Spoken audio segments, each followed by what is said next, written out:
Salut chers élèves, comment allez-vous? J'espère que vous êtes bien. Et vous avez bien étudié les leçons déjà expliquées.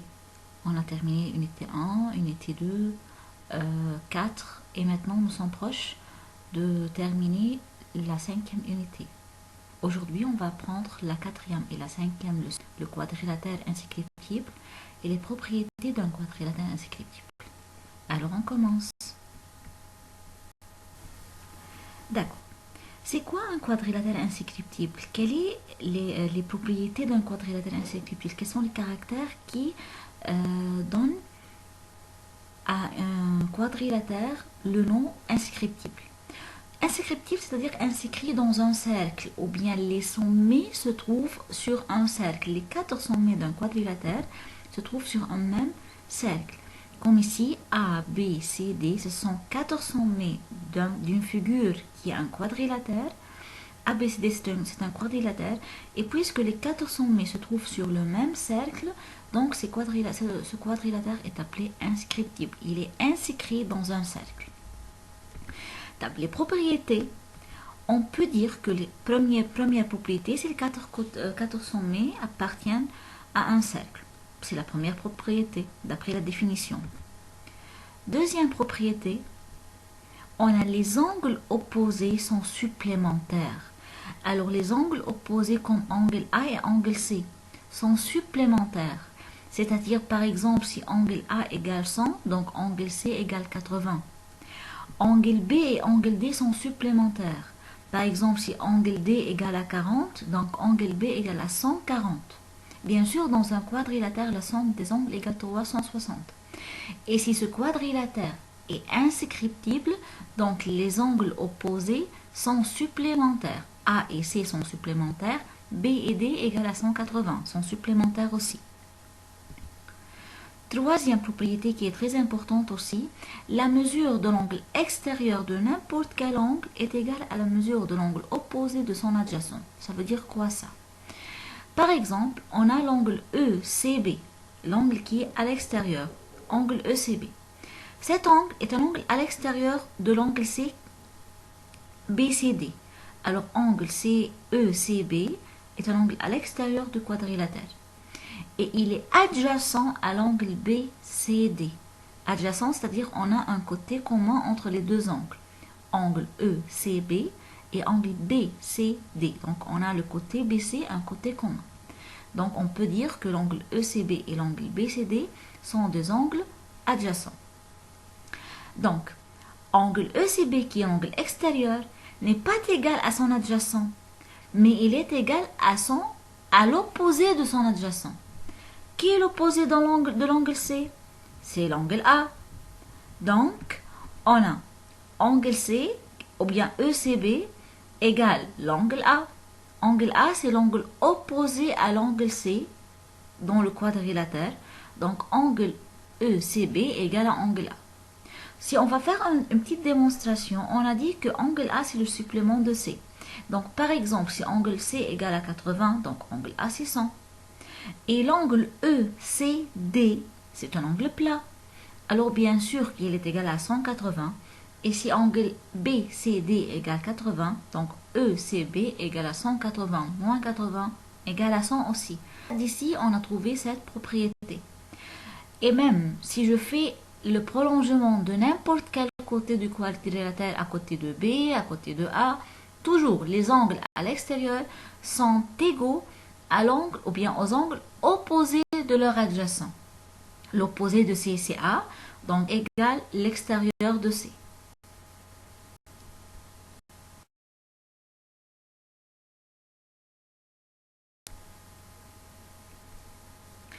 Comment on démontre maintenant qu'on a un quadrilatère inscriptible? Comment je peux démontrer dans un exercice? Bien sûr, les propriétés sont des utiles pour démontrer qu'on a un quadrilatère inscriptible. Mais pas toujours on a une figure où on a les sommets se trouvent sur le cercle. Et c'est logique. Va être un exercice très banal si je veux chercher une figure.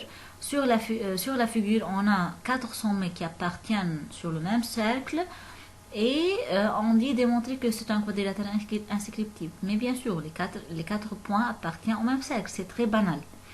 Alors, cette propriété est utilisable, mais c'est banal, c'est très facile. Donc, pour démontrer qu'on a un quadrilatère incyclique, je veux utiliser premièrement des propriétés. Les angles opposés sont supplémentaires. Donc, si on a dans n'importe quelle figure, on n'a pas un cercle, seulement on a le quadrilatère par exemple.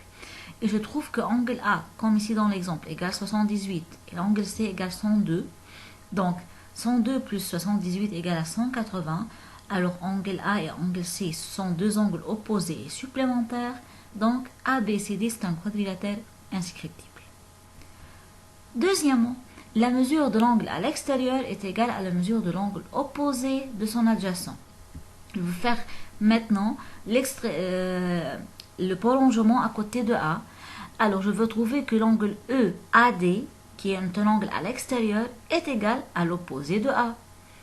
C'est 180 moins 78 égale à 102, c'est l'angle à l'extérieur égal à 102. Et angle C qui est opposé à A égale à 102. Donc, on a angle EAD égale angle C. Alors, si je peux démontrer dans un exercice que l'angle à l'extérieur est égal à l'angle opposé de son adjacent, comme ici, angle EAD égale à angle C, donc, c'est un quadrilatère incyclique.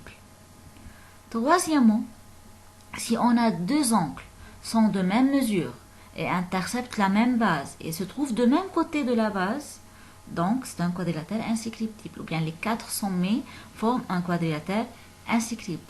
C'est la même règle qu'on a déjà étudiée dans la leçon 3 de cette unité. C'est la même règle. Alors la leçon 3, une partie de la leçon 3 est utilisable beaucoup dans les deux premières leçons et la deuxième partie de la leçon 3, on va l'avoir beaucoup dans cette leçon. Voilà. Si on a l'angle DAC et l'angle CBD, on a l'angle A et l'angle B et par donné sont deux angles égaux.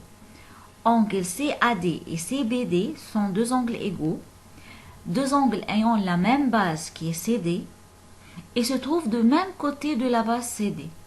Alors, je peux déduire ici que ABCD, c'est un quadrilatère inscriptible et qui appartient au même cercle.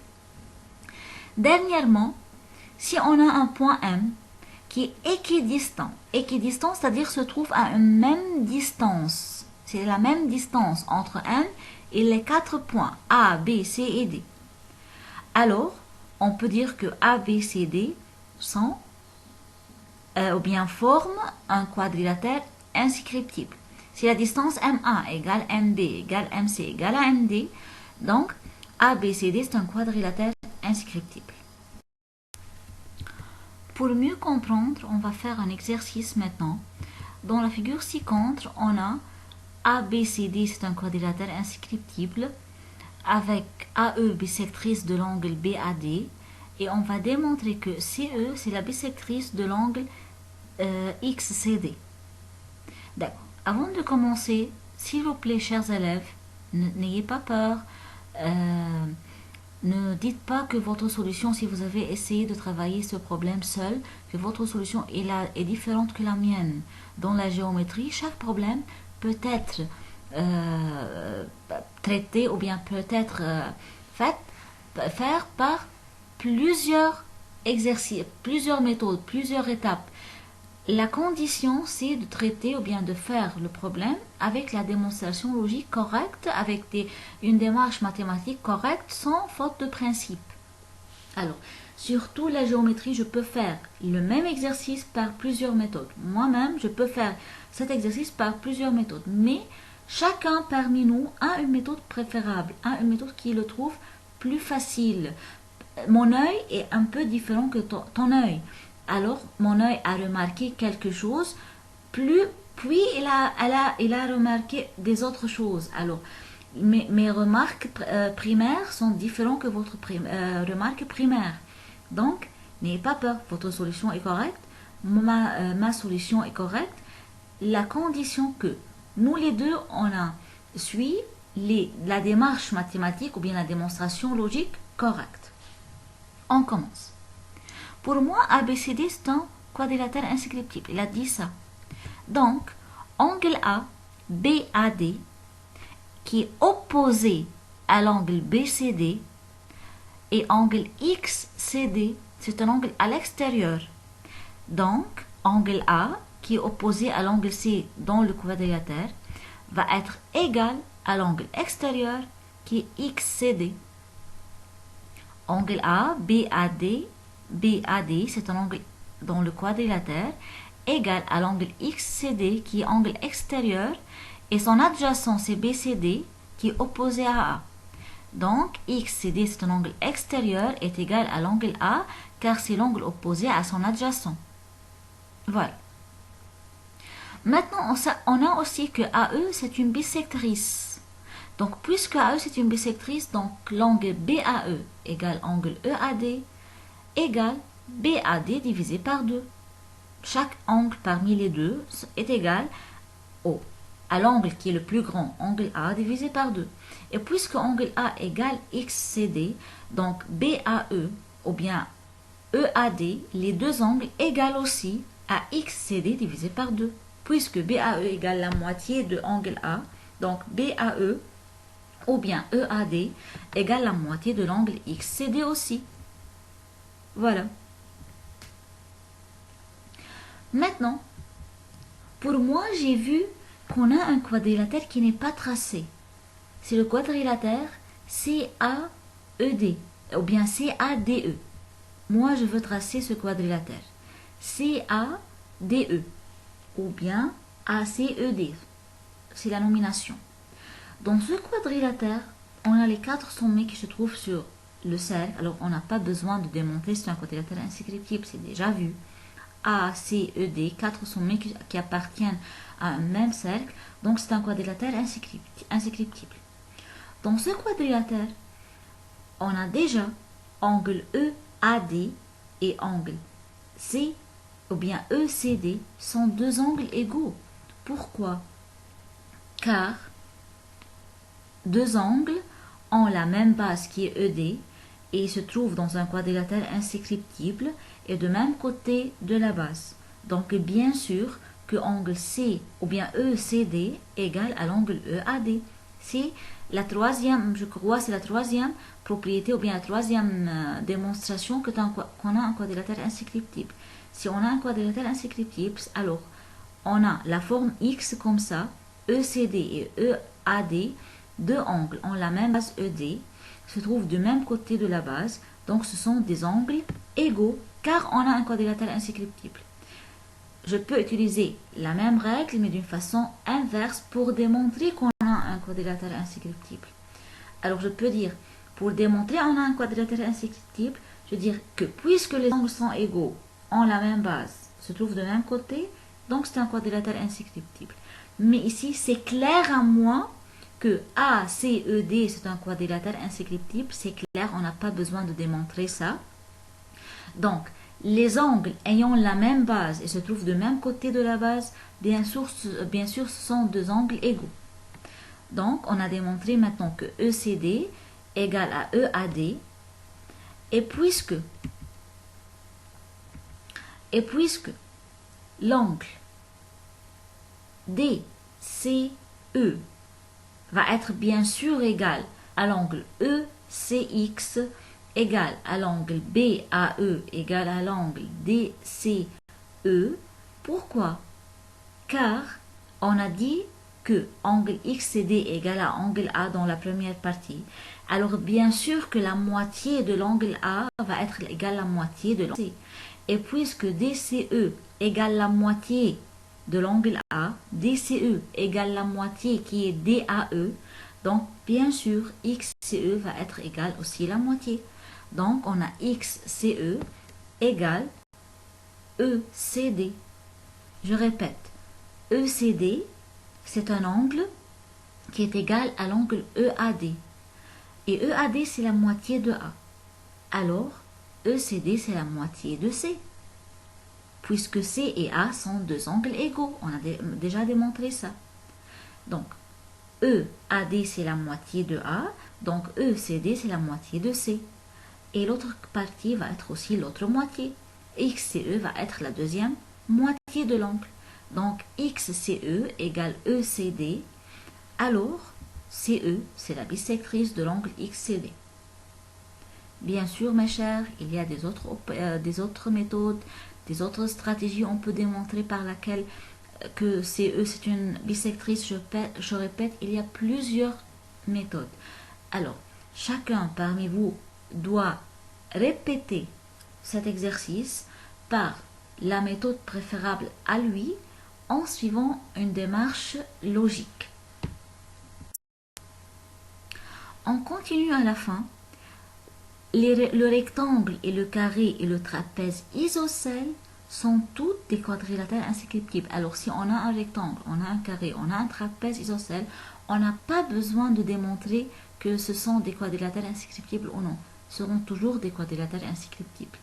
Car dans un carré et rectangle, les angles opposés sont supplémentaires. 90 plus 90 égale à 180. Et dans un trapèze isocèle, les angles à la base sont égaux. Donc les angles opposés vont être bien sûr supplémentaires. Alors, c'est une note très importante qui vient des questions dans l'exercice de choisir sur cette note. Le rectangle, le carré et le trapèze isocèle, ce sont des quadrilatères inscriptibles. À la fin de cette vidéo, mes chers, je vous invite à bien étudier, s'il vous plaît. Il n'y a pas beaucoup de temps. Alors, étudiez bien les notes, étudiez bien les remarques et les propriétés de quadrilatère inscriptible, car on a besoin de faire beaucoup d'exercices sur cette leçon. Dans l'examen officiel, on trouve plusieurs exercices qui parlent de cette leçon. Alors, pratiquez beaucoup, faire beaucoup d'exercices, traiter beaucoup des figures pour s'entraîner avant l'examen. Allez mes chers, à bientôt.